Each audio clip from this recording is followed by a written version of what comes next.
Lembutnya. Hai orang Putrajaya. Terasa nak makan nasi Minang? Kalau nak, jom ikut I. Guys, ada gulai tunjang. Ayam pop pun ada tau. Okay guys, ini apa yang kita nak order. Now, kita try diorang punya daging rendang. Sangat lembut ya. Sangat sedap.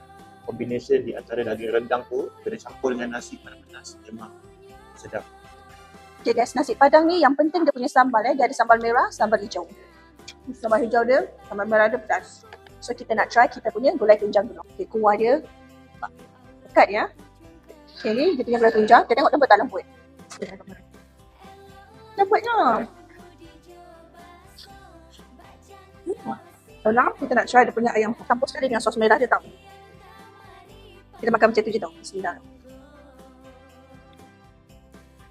Sedap. Wajib korang kena order yang ini, okay? Ini dia punya keropok jangit. Kena rendam dulu guys. Oh sedap. Bismillah. Jutiknya. Sedapnya. Dorong belado ni pun wajib korang order, okay? Lembut. Rasa dia yang sangat lemak, sangat sedap. Orang yang datang sini kena cuba ayam kaki tau. Tengok guys, habis licin I makan. So, yang ini memang approve. Okay, dah kenyang, siap tapau guys. So, korang jangan lupa datang ke Minang Sepakat.